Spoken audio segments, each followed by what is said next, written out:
সুপ্রিয় দর্শক মণ্ডলী, আসসালামু আলাইকুম। Welcome back to my channel. আমার আজকে রেসিপি হচ্ছে মুচমুচে কুড়মুড়ে একদম চিকেন ফ্রাই রেসিপি। তো এই চিকেন ফ্রাইটা আসলে খেতে অসাধারণ। তো আপনার বাসায় একবার অবশ্যই ট্রাই করবেন। আশা করি আজকে রেসিপিটা অবশ্যই ভালো লাগবে। ভালো লাগলে চ্যানেলটি সাবস্ক্রাইব করে পাশে থাকবেন। আমি চলে যাচ্ছি এখন মূল রেসিপিতে। দেখতে পাচ্ছেন এখানে আমি চিকেন নিয়েছি 400 গ্রাম মতো মুরগির মাংস আমি কেটে একদম গলাসহ নিয়েছি। আর কয়েকটা এখানে চিকেন চিলেগুলো ছোটো করে নিয়েছি। সব কিছুই নিয়েছি আমি 400 গ্রাম মতো চিকেন। আর চিকেনগুলো ভালোভাবে ধুয়ে একদম পানি ঝরিয়ে নিয়েছি এ পর্যায়ে। তো দিয়েছি আমি হলুদের গুঁড়া, দেখতে পাচ্ছেন চিকেনের উপরে। আর দিয়েছি লাল মরিচের গুঁড়া সামান্য পরিমাণে। আর শেষে দিয়েছি এখানে ধনিয়ার গুঁড়া। তো বাসায় যা আছে সব মশলা দিচ্ছি এখানে আমি।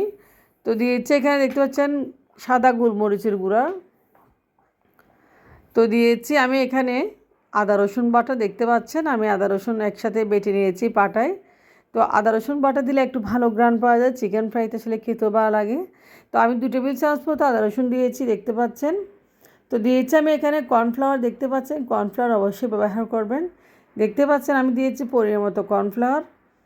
তো কর্নফ্লাওয়ার না থাকলে আপনারা চালের গুঁড়োটা ব্যবহার করতে পারেন। তো একটু ক্রিস্পি হওয়ার জন্য দিয়েছি এখানে সয়া সস, সামান্য পরিমাণে আমি সয়া সস দিয়েছি। তো দিয়েছি এখানে ময়দা, আমি হাফ কাপ মতো ময়দা দিয়েছি, দেখতে পাচ্ছেন। ময়দার পরিমাণটা আপনারা একদম বেশি দিবেন না। তো ময়দা দিয়েছি আর দিয়েছি একটা ডিম, দেখতে পাচ্ছেন আমি ডিমটা ফেটিয়ে নিচ্ছি। তো চিকেন ফ্রাইয়ের জন্য ডিমটা অবশ্যই ব্যবহার করবেন। আর খেতে চিকেন ফ্রাইটা অসম্ভব দুর্দান্ত স্বাদের হয়। তো দেখতে পাচ্ছেন ডিমটা আমি ফেটিয়ে নিয়েছি। লো টেম্পারেচারে যেন থাকে ডিমটা, ফ্রিজ থেকে বের করে দিবেন না। তো এ পর্যায়ে আমি ভালোভাবে দিয়েছি আর একটু লবণ, পরিমাণ মতো লবণ দিয়েছি। খেতে অসাধারণ এই চিকেন ফ্রাইটা দিয়েছি। এখানে আমি ধনিয়া পাতা কুচি, যেহেতু শীতকালে এখন প্রচুর পরিমাণে ধনিয়া পাতা পাওয়া যাচ্ছে। আর ডিম দিয়ে চিকেনগুলো আমি ভালোভাবে, দেখতে পাচ্ছেন, ময়দার সাথে মেখে নিচ্ছি হাত দিয়ে। তো হাত দিয়ে ভালোভাবে মেখে নিচ্ছি যেন মরিচ মশলা সব কিছু চিকেনের ভিতরে ঢুকে। তো চিকেনের পিসগুলো আমি ছোটো ছোটো করে কেটে নিয়েছি একদম এক প্রকারে, বেশি বড় সাইজটা করি নাই। এভাবে চিকেন ফ্রাই বানালে চিকেন ফ্রাইটা খুব ক্রিস্পি হয়, খেতে খুবই মজা হয়। এটা চাইলে আপনার রুটি পরোটা ভাতের সাথেও খেতে পারেন, আর এমনি সস দিয়েও খেতে পারেন। এই চিকেন ফ্রাইটা অসম্ভব মজা হয়, দুর্দান্ত স্বাদের এই রেসিপিটা। তো আমার কাছে খুব বেশি ভালো লাগে। আর আমার বাচ্চারা এভাবে চিকেন ফ্রাই বানালে খুব বেশি পছন্দ করে, একদম খেতে চাই বাসায় বানানো হাতের চিকেন ফ্রাই। তো দেখতে পাচ্ছেন আমি সবগুলো মেখে একসাথে একদম ম্যারিনেট করে রাখবো 30 মিনিটের জন্য। তো 30 মিনিট আমি ম্যারিনেট করে রাখবো। 30 মিনিট পরে আমি চিকেনগুলো ভেজে নেব একদম।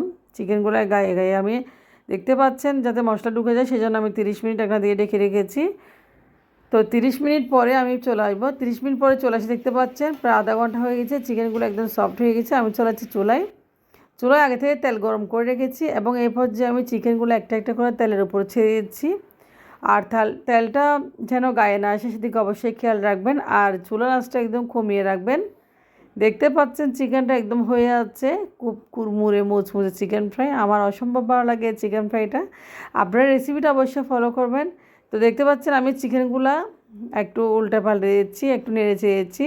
তো একটা পাশ হয়ে গেলে অবশ্যই একটা পাশ উল্টে দিবেন, আর একটা পাশ না হলে কখনো উল্টে দিবেন না, এতে চিকেনে বেশি তেল ঢুকে যায়। দেখতে পাচ্ছেন এক পাশ হয়ে গেছি, আমি অপর পাশটা উল্টে দিচ্ছি। এভাবে এ পাশে পাশে উল্টে আমি চিকেনগুলো ফ্রাই করে নেব। আর বাচ্চাদের খুব পছন্দের খাবার, বিশেষ করে রেস্টুরেন্টে বাচ্চারা গেলে এই চিকেন ফ্রাইটা খেতে চাই। তো আমি বাসায় বেশি করে বানিয়ে দিই, আমার বাচ্চারা খেয়ে একদম মন ভরে যায়। তো রেস্টুরেন্টে যাওয়া হয় না তেমন, বাসায় এভাবে চিকেন ফ্রাই করলে। আপনারা চাইলে এই চিকেন ফ্রাইটা ফ্রোজেন করে রাখতে পারেন ফ্রিজে। তো যখন ইচ্ছে তখনই বের করে বাচ্চাদেরকে দিতে পারেন। একদম মুচমুচে কুরকুরে চিকেন ফ্রাইটা খেতে অসম্ভব মজা। তো দেখতে পাচ্ছেন চিকেনের এক পাশ হয়ে গেছে প্রায়। তো চিকেনের উভয় পাশ হয়ে গেছে একদম মুচমুচে। আমি আর একটু করে ভেজে নেব।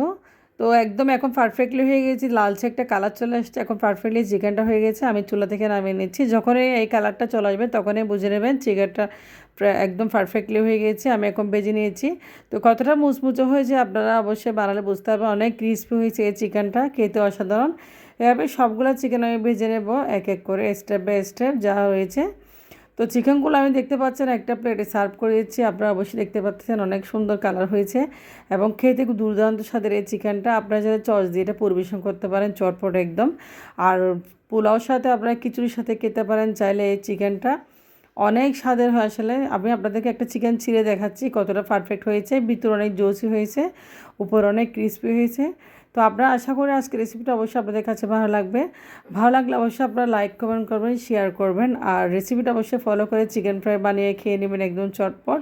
তো এরকম ক্রিস্পি চিকেন ফ্রাই চাইলে আপনারা বাসায় যে কোনো সময় ইজিভাবে সহজভাবে আপনারা বানাতে পারেন।